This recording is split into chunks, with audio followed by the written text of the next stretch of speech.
Hello guys, इस video में हम बात करेंगे ब्रायोफाइटा के बारे में, उनकी लाइफ साइकिल जानेंगे, लिवरवर्ट और मॉसेस के बारे में हम बातें करेंगे और लाइफ साइकिल ओरिएंटेड ये लेक्चर रहेगा। लाइफ साइकिल अगर आपने कर ली तो एनसीईआरटी में मेजॉरिटी पार्ट कवर हो जाता है, एनसीईआरटी ने जो थ्योरी में दे रखा है। तो चलिए शुरू करते हैं। इससे पहले हम टेरिडोफाइटा और उनकी लाइफ साइकिल पढ़ चुके हैं, तो आप आई बटन वहां मिलेगा आपको, आप उसमें देख सकते हो। तो चलिए शुरू करते हैं ब्रायोफाइटा। ब्रायोफाइटा की जो मेन प्लांट बॉडी होती है वो होती है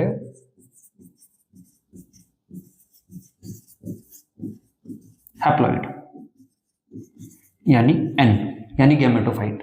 ओके, और ये जो ब्रायोफाइटा है इनके अंदर सबसे पहले एम्ब्रियो देखने को मिलता है। मतलब एल्गी से चलेंगे तो एम्ब्रियो जो है वो सबसे पहले इन्हीं में मिला था, तो ये एम्ब्रियोफाइटा भी कहलाते हैं। ओके, चलिए शुरू करते हैं। तो सबसे पहले लिवरवर्ट का आप ये थैलस मान ले। बेटा ये जो ऊपर है ये डोर्सल पार्ट है, ये जो है वेंट्रल पार्ट है। अब इस डोर्सल और वेंट्रल का जो लॉजिक है वो ये है कि वेंट्रल पे तो आते हैं ऐसे राइजोइड्स। मैं अगर बात करूं लिवरवर्ट्स की तो राइजोइड्स होते हैं यूनिसेलुलर और अनब्रांच्ड। देखो कोई भी स्ट्रक्चर अगर यूनिसेलुलर है ना तो वो कभी ब्रांच नहीं हो सकता, क्योंकि ब्रांचिंग के लिए एटलीस्ट 2 सेल तो चाहिए होती हैं। ओके, तो ये जो है राइजोइड्स यहाँ पे यूनिसेलुलर हैं। अब इस थैलस के ऊपर क्या आएंगे, इस थैलस के ऊपर आएंगे सेक्स ऑर्गन, वो भी डोर्सल पोर्शन पे। तो ये थैलस, यहाँ पे ये आया एंथ्रीडिया, ये आया आर्किगोनिया। मल्टीसेलुलर सेक्स ऑर्गन्स हैं और इसे हम बोलते हैं मेल सेक्स ऑर्गन या फिर एंथ्रीडिया। और बेटा ये है आर्किगोनिया। ये गैमेटोफाइट है, तो हम जो शुरुआत कर रहे हैं लाइफ साइकिल की वो एन से कर रहे हैं। एंथ्रीडिया के अंदर प्रोडक्शन होता है एंथेरोजोइड्स का, तो मैं यहाँ पे एंथेरोजोइड्स ऐसा कुछ स्ट्रक्चर होता है और बाईफ्लैजिलेटेड है। ध्यान रखना कि ये दोनों फ्लैजिला हैं। आर्किगोनिया यहाँ पे इसके अंदर एग का फॉर्मेशन होता है, तो मेल गैमेट, इसको हम बोलेंगे एंथ्रोजोइड्स, और यहाँ एग है। ओके, तो पानी की मदद से ये इसके पास पहुंचेंगे और जाना कहाँ है, ये तैर के जाएंगे, तो जाना कहाँ है, इसीलिए ये जो आर्किगोनिया है ये केमिकल रिलीज करेगी, तो इसे मैं बोलूंगा कीमोटैक्टिक मूवमेंट। टैक्टिक इसलिए वर्ड यूज कर रहे हैं ताकि हमें ये समझ में आए कि ये जा रही है, चलकर जा रहे हैं, ले जाया नहीं जा रहा, ठीक है, खुद जा रही है। तो आगे एंथेरोजोइड्स और एग, इन दोनों का फर्टिलाइजेशन देखने को मिलेगा। तो यहाँ पे फर्टिलाइजेशन हमने यहाँ पे करवा दिया है। Fertilisation with the help of water based fertilisation यहाँ पे देखने को मिलता है। चलकर जा रहे हैं इसीलिए जूडियोगेमी। और अगर पॉलन ट्यूब ले जा रही होती तो हम कह सकते हैं कि यहाँ पे सिफेनोगेमी होती। सिफेनोगेमी जिम्नोस्पर्म एंजियोस्पर्म में मिलती है, यहाँ पे जो देखने को मिलती है वो है जूडियोगेमी। ओके, तो ये थैलस, इस थैलस के ऊपर ये आर्किगोनिया, और अब इसके अंदर फर्टिलाइजेशन के बाद में जाइगोट बन गया है, यानी 2n बन गया है। एंथ्रीडिया आप यहाँ पे बना सकते हो, एंथ्रीडिया का काम वैसे अब खत्म हो गया है। तो यहाँ पे डेवलपमेंट होना शुरू हो जाएगा। तो इस थैलस पे ये मल्टीसेलुलर स्ट्रक्चर बन गया, इसे हम एम्ब्रियो कहेंगे। बेटा जाइगोट 2n है। जाइगोट किस पे डिपेंडेंट है, मेन गैमेटोफाइट वाली बॉडी, इसीलिए हम कहते हैं कि यहाँ पे sporophyte dependent on gametophyte. Sporophyte जो है वो गैमेटोफाइट के ऊपर डिपेंडेंट है, ये बात हम यहाँ पे बोल सकते हैं। ओके, तो अब ये एम्ब्रियोनिक डेवलपमेंट, मतलब एम्ब्रियो बनने के बाद में एम्ब्रियो डेवलप करेगा, तो होता यह है कि ये थैलस है, इस पे ये राइजोइड्स हैं, या एंथ्रीडिया देख सकते हो आप। और अब इसी आर्किगोनिया में यहाँ पे इस तरीके से, मैं कलर चेंज कर लेता हूँ, यहाँ पे इस तरीके से एक स्ट्रक्चर बन के तैयार हो जाएगा। इसे बोलेंगे फुट जो अटैच है, इसे बोलेंगे सीटा, और इसे बोलेंगे कैप्सूल। आपको जो एक चीज ध्यान रखनी है वो ये रखनी है कि कैप्सूल, सीटा और फुट, इन तीनों में से ही ना तो ये, ना ही ये और ना ही ये, इन्होंने फोटोसिंथेसिस करना नहीं सीखा, तो ये फोटोसिंथेटिक नहीं है, नॉन फोटोसिंथेटिक है। ओके, तो ये पूरी तरीके से किस पे डिपेंडेंट है खाने के लिए और शेल्टर के लिए? ये डिपेंडेंट हो गए हैं पूरी तरीके से इस गैमेटोफाइट के ऊपर। तो ये हमारा गैमेटोफाइट है, क्योंकि ये नॉन फोटोसिंथेटिक है तो ये क्या ले रहे हैं? फूड ले रहे हैं और शेल्टर ले रहे हैं, किससे? From gametophyte. गैमेटोफाइट से फूड और शेल्टर ले रहे हैं, इसीलिए हम इन्हें बोल देते हैं कि ये पैरासिटिक हो गए। तो क्वेश्चन आते हैं ना कि पैरासिटिक कौन होते हैं, यानी ऐसा स्पोरोफाइट जो पैरासिटिक है अपने गैमेटोफाइट पे। ओके, चलिए आगे बढ़ते हैं। अब इस कैप्सूल के अंदर होता है sporogenous tissue. What is sporogenous tissue? ऐसा टिश्यू जो स्पोर्स बनाए उसे स्पोरोजिनस टिश्यू कहते हैं। ठीक है, स्पोरोजिनस टिश्यू के अंदर क्या है? Spore mummy cell, spore mother cell जो कि 2n है, कैप्सूल 2n, सीटा 2n, फुट भी 2n। स्पोर मदर सेल क्या परफॉर्म करेगी? यहाँ पे म्योसिस परफॉर्म करेगी और बहुत सारे स्पोर्स बना देगी, और इन स्पोर के जर्मिनेशन से, सारे के सारे स्पोर कैसे हैं? हैप्लॉइड हैं। फाइनली इन स्पोर के जर्मिनेशन से वापस एक थैलस बन जाएगा। ज्यादातर समय अभी भी गैमेटोफाइट वाला पार्ट बिता रहा है, इसीलिए हम इस लाइफ साइकिल को क्या बोल देते हैं? हैप्लो डिप्लॉन्टिक लाइफ साइकिल बोल देते हैं।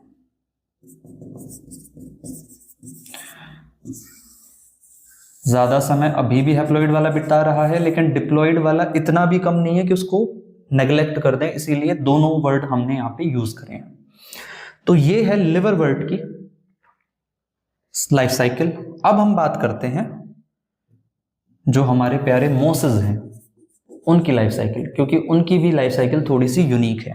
कौन ज्यादा एडवांस होता है? तो बेटा एडवांस की अगर मैं बात करूं तो मोसेस का स्पोरोफाइट और गैमेटोफाइट दोनों ही एज कंपेयर टू लिवर वर्ट के स्पोरोफाइट और गैमेटोफाइट दोनों से एडवांस होता है। ठीक है, तो चलिए शुरू करते हैं। तो मोसेस में हमारे पास फिर से ये थैलस,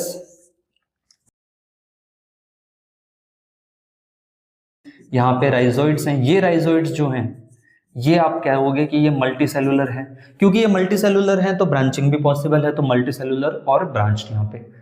तो एंथ्रीडिया के अंदर फिर से क्या बनेंगे? एंथ्रोजोइड्स बनेंगे। ओके, यहाँ पे ये एग है, इन दोनों का फिर से पानी के थ्रू फर्टिलाइजेशन होगा, चलकर जाएंगे क्योंकि ये भी फ्लैजिलेटेड होते हैं यहाँ पे जो एंथ्रोजोइड्स बनते हैं। तो फर्टिलाइजेशन वाटर बेस्ड है और चलकर जा रहे हैं, इसीलिए हम बोलेंगे ज़ूडियोगैमी। ओके, और यहाँ पे अब क्या बन गया? आर्केगोनियम के ऊपर जाइगोट बन गया। जहां डिफरेंस आएगा वहां पे नोटिस करना, अभी मैं तो पूरी दोबारा बता रहा हूं, लेकिन जहां डिफरेंस आता है लिवर वर्ड के कंपैरिजन में वो देखना। यहाँ पे जाइगोट का फॉर्मेशन जो कि है 2n। जाइगोट फर्दर डिवाइड करेगा, जर्मिनेशन करेगा और यहाँ पे थैलस के ऊपर बन जाएगा एम्ब्रियो। ये एंथ्रीडिया हम बना सकते हो। इधर आते हैं, एम्ब्रियो जब यहाँ पे डिवाइड करता है तो ये थैलस में ये आर्केगोनिया, और जैसा वहां पर हमें देखने को मिला था कि स्पोरोफाइट बनकर तैयार हो जाएगा। तो इस स्पोरोफाइट को हम बोलेंगे गलत मार्किंग कर दी। इस वाले पार्ट को हम बोलेंगे फुट, इस वाले पार्ट को हम बोलेंगे सीटा, इस वाले को हम बोलेंगे कैप्सूल। और यहाँ पे काम की बात बेटा, ये दोनों फोटोसिंथेटिक हैं, तो दैट मीन्स कि स्पोरोफाइट अपना खाना खुद बना रहे हैं। क्योंकि ये दोनों फोटोसिंथेटिक हैं तो आप ये कह सकते हो कि फूड और शेल्टर में से फूड नहीं ले रहा, लेकिन शेल्टर अभी भी ले रहा है। देखो पैरासाइट का रूल होता है कि या तो फूड ले या शेल्टर ले या दोनों ले, तब भी पैरासाइट ही कहलाता है। दोनों में से एक ले, और दोनों ले तो बहुत ही बढ़िया। तो यहाँ पे फूड नहीं है लेकिन शेल्टर तो है, इसीलिए इसे हम कंपैरिजन में लिवर वर्ड के बोल देते हैं कि ये सेमी पैरासिटिक है। ओके, यहाँ पे जो आपने थैलस वगैरह ये जो बनाया है, इसमें कुछ बातें जो है मैं बता देता हूं आपको। एक तो यहाँ पे लीफी स्टेज जैसा कुछ है, तो इसको आप अगर ऐसा बनाना चाहो तो ऐसे आपको लीफ जैसा सा कुछ मिल जाएगा। मैं बोल रहा हूं लीफ लाइक, तो ये लीफ लाइक है। ओके, ये राइजोइड्स बनाए हैं मैंने। सिंप्लीफाई करने के लिए मैंने थैलस को ऐसा ही बना दिया है, हालांकि लास्ट में मैं इसको इस तरीके से समझा दूंगा। ठीक है, आगे बढ़ते हैं एक बार। तो ये फूटसिटा कैप्सूल, कैप्सूल में क्या है? स्पोरेंजिया है। स्पोरेंजिया से क्या बनेंगे? स्पोर्स बनेंगे। तो यहाँ पे स्पोर्स बन गए, हैप्लोइड बनेंगे सारे के सारे। अब काम की बात है बेटा, ये स्पोर जर्मिनेट कर कर एक ऐसी फिलामेंटस और ग्रीन स्ट्रक्चर बनाते हैं, इसको बोलते हैं प्रोटोनिमा। बेटा ये एक गैमेटोफाइट है, हैप्लॉइड है, तो आपको क्या याद रखना है कि ग्रीन है। बेटा ग्रीन में बोलूं तो दैट मीन्स कि फोटोसिंथेटिक है। बेटा इसमें ब्रांचिंग भी पॉसिबल हो सकती है, तो ब्रांच्ड बोल सकते हो। और सबसे मेन बात फिलामेंटस है। अब इस प्रोटोनिमा के ऊपर आती हैं बर्ड्स, तो ये हम फिर से प्रोटोनिमा बना देते हैं और बर्ड्स बना देते हैं यहाँ पे। तो बेटा ये यहाँ पे मैंने बहुत सारी लेटरल बर्ड्स बना दी। अब दो केस है, अगर फेवरेबल कंडीशन है तो बर्ड, ये जो बर्ड है ये डिटैच होगी और ये बना देगी, लेकिन ये तो है फेवरेबल कंडीशन।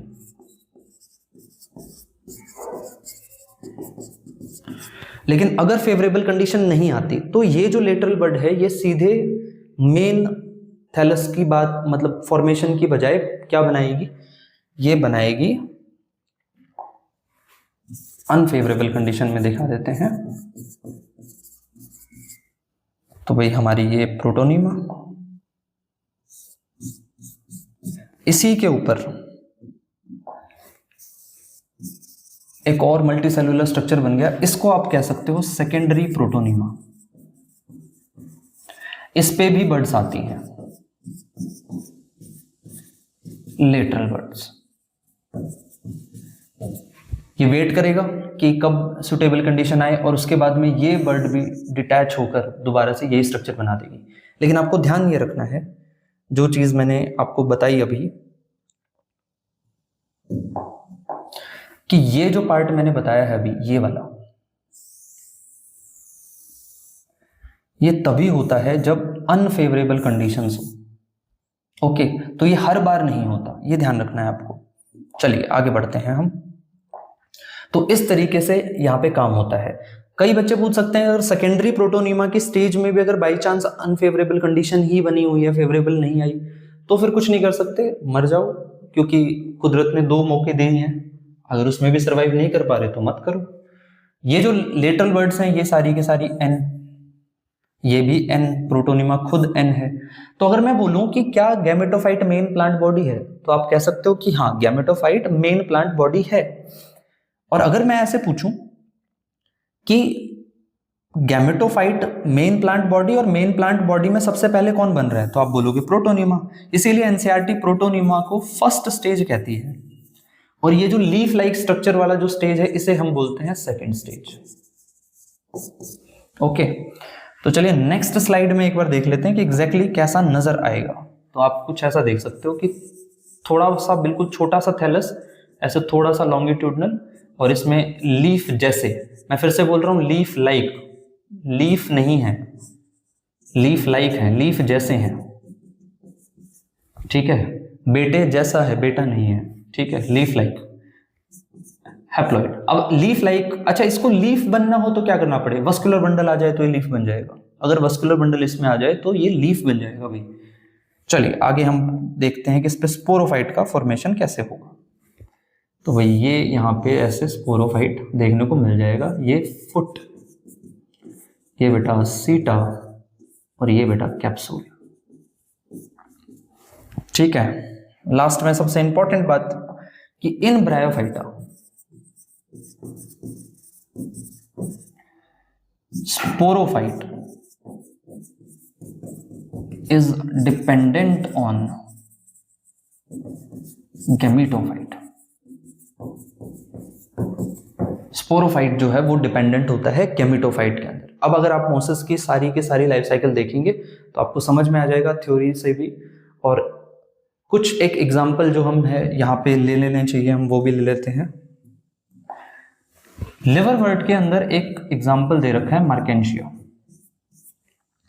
मार्केंशिया भी ऐसे थैलस लाइक है। मार्केंशिया की बात इंपॉर्टेंट इसीलिए है क्योंकि ये क्या होता है, ये डाइशियस होता है। डाइशियस का क्या मतलब है? डाइशियस का मतलब है कि सेक्स ऑर्गन्स जो हैं on different thallus, male sex organ अलग है, अलग थैलस पे, और फीमेल सेक्स ऑर्गन अलग है। तो N3DO4 करके दे रखी होगी एनसीईआरटी ने डायग्राम, और ऐसे ही एक आर्केगोनियो 4 भी दे रखा होगा ऐसे ही,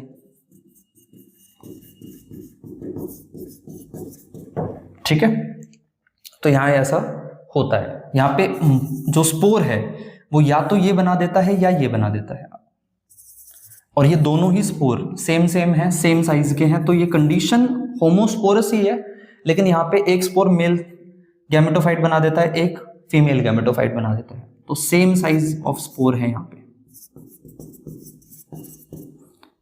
ठीक है। तो ये होमोस्पोरस कंडीशन है। इसीलिए जब मैं टेरिडोफाइटा में स्पोर पढ़ा रहा था कि हेटेरोस्पोरस कंडीशन किसे बोलते हैं, हेटेरोस्पोरस कंडीशन के अंदर जो दो स्पोर होते हैं वो साइज के हिसाब से होते हैं, बड़ा स्पोर छोटा स्पोर, ठीक है। उसमें ये नहीं होता कि मेल गैमेटोफाइट बनाए तो मेल स्पोर है या फीमेल स्पोर है, क्योंकि आप यहाँ देख सकते हो कि मेल फीमेल स्पोर तो आप यहाँ इन्हें भी कह सकते हो, लेकिन साइज में सेम, इसलिए कंडीशन जो है होमोस्पोरस है। तो आई होप आपको ये लेक्चर पसंद आया हो। Thank you so much. Comment section में कोई भी डाउट वगैरह हो तो आप पूछ सकते हैं, मैं रिप्लाई करने की पूरी कोशिश करूंगा। और thank you so much. Like, share, and if you think कि इम्प्रूवमेंट हो सकता है किसी डिपार्टमेंट में तो आप ज़रूर बता सकते हैं कि किस चीज़ को इम्प्रूव किया जाए। Thank you.